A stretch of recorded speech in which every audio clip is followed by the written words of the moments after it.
Japan दुनिया में भूकंपों से सबसे ज्यादा जूझने वाला देश, लेकिन इस बार हालात कुछ अलग हैं। सोमवार की देर रात जब लोग अपने घरों में सोने की तैयारी कर रहे थे, अचानक धरती ऐसे कांपी जैसे किसी ने नीचे से धक्का दिया हो। 7.5 तीव्रता का भूकंप आओ मोरी के पूर्वी तट से आया। ये झटका सिर्फ एक कंपन नहीं था, बल्कि उस तूफान की आहट थी जिसकी आशंका आज पूरे जापान को डरा रही है। सड़कों में दरारें पड़ी हैं, इमारतें हिली हैं, लोग घरों से बाहर दौड़ पड़े हैं। लगभग 34 लोग घायल हुए हैं और कई जगह बुनियादी ढांचे पर नुकसान दर्ज हुआ है। लेकिन असली खतरनाक बात ये नहीं है। सच तो ये है कि इस भूकंप ने एक ऐसी चेतावनी को जन्म दिया है जो जापान के इतिहास में बहुत कम बार जारी की जाती है। मेगा क्वेक एडवाइजरी, यानी 8 या उससे बड़े महाभूकंप की आशंका। जापान की मौसम विज्ञान एजेंसी जेएमए ने साफ शब्दों में ये कहा है कि आने वाला हफ्ता बेहद अहम है। ये चेतावनी किसी भविष्यवाणी पर आधारित नहीं है, बल्कि उन संकेतों पर आधारित है जो धरती की गहराइयों में लगातार दर्ज किए जा रहे हैं।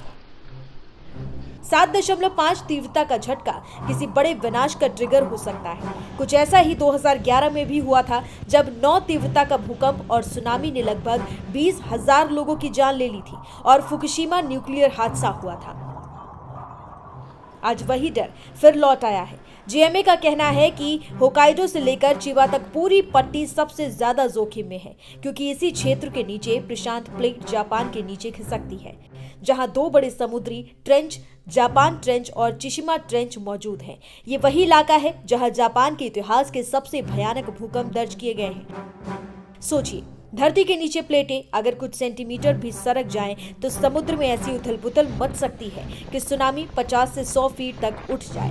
2011 में 15 मीटर ऊंची लहरों ने पूरे इलाके को बहा दिया था और एक्सपर्ट्स कह रहे हैं कि इस बार सुनामी 30 मीटर तक जा सकती है।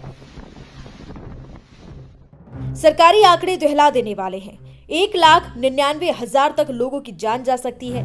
2,20,000 से ज्यादा इमारतें नष्ट हो सकती हैं। लगभग 31 ट्रिलियन येन यानी 198 बिलियन डॉलर की आर्थिक तबाही, और अगर यह आपदा सर्दियों में आई तो 42,000 लोग हाइपोथर्मिया का शिकार हो सकते हैं। ये संख्याएं सिर्फ नंबर नहीं है, ये जिंदगी और मौत के बीच की दूरी है। इस समय जापान में जो चेतावनी जारी की गई है वो 182 शहरों तक फैली हुई है। होकाइडो से लेकर चिबा प्रांत तक ये सालों में जारी किया गया सबसे व्यापक अलर्ट है, और ये इतना सख्त इसलिए है क्योंकि पिछले साल जारी हुई नानकाई ट्रफ चेतावनी ने लोगों में भ्रम पैदा कर दिया था। बड़ी संख्या में लोग पैनिक में खरीदारी करने लगे, कार्यक्रम रद्द हो गए और सिस्टम पर बोझ बढ़ गया।